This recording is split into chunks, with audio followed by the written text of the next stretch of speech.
গম গণপতে নমঃ। হ্রিম ডিম শ্রীম শ্রীম লক্ষ্মী বাসুদেবায় নমঃ। আপনাদের সবাইকে ভাগ্যলাভ পরিবারের সাদর অভ্যর্থনা।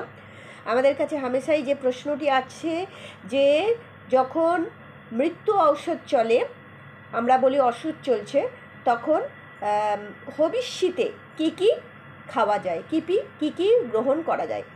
হবিষ্যি একটা বড় আমাদের কাছে ব্যাপার, যে হবিষ্যিতে আমরা শুধু মনে করি যে কি দুটো সিদ্ধ করা হয় ভাত, সেই আমাদের সেই ভাতটুকুনি আমরা হবিষান্ন বলি, সেগুলো খেতে পারি। কিন্তু আরও অনেক কিছু খাওয়া যায়, সেগুলো কি আজকে জানবো।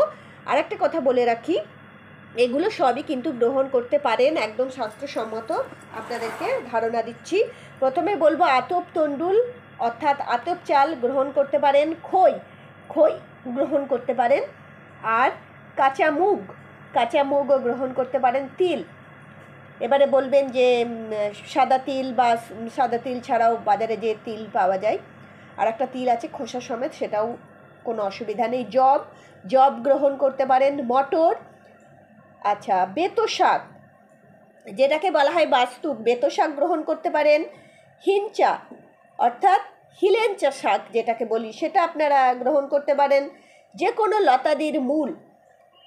লতাদির মূল আপনারা গ্রহণ করতে পারেন। বিভিন্ন লতা যায় এদিক সেদিক, তার মধ্যে দেখবেন একটা মেটে আলু বলা হয়, আর অনেকে খাম্বা আলু বলা হয়। সেই মেটে আলুর মূল নিচে যেটা থাকে, সেই এটা লতার মতন যায়, লতাদির মূল আপনারা গ্রহণ করতে পারেন। আর একটা কথা বলি, সেটা হচ্ছে রাঙা আলু, যেটাকে মিষ্টি আলু বলে, সেটাও গ্রহণ করতে পারেন।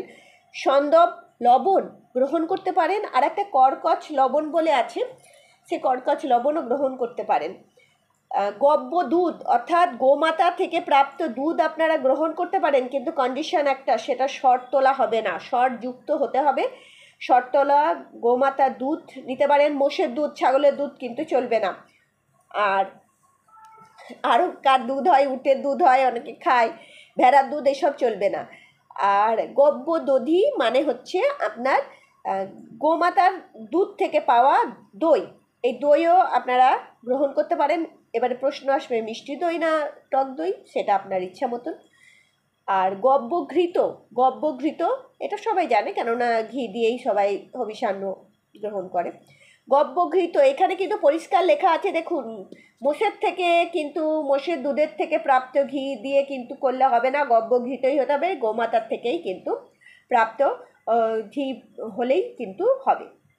কাঁঠাল, ফলের মধ্যে কাঁঠাল খেতে পারি, হ্যাঁ ঠিকই শুনেছেন, কাঁঠাল। আর আম্র মানে হচ্ছে আম, আপনারা আম খেতে পারেন। কদলি মানে হচ্ছে কলা, এই কদলিও খেতে পারেন। আর এবারে বলবেন, কদলির মধ্যে দেখুন অনেক ভ্যারাইটি আছে কলাতে। কাঁচকলাও আপনি সিদ্ধ দিয়ে খেতে পারেন,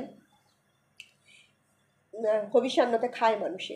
এবারে বলবেন যে পাকা কলা, হ্যাঁ পাকা কলার মধ্যে ঠোঁটে কলা, তারপরে মর্তমান কলা, তারপরে আপনার সিঙ্গাপুরি, তারপরে আপনার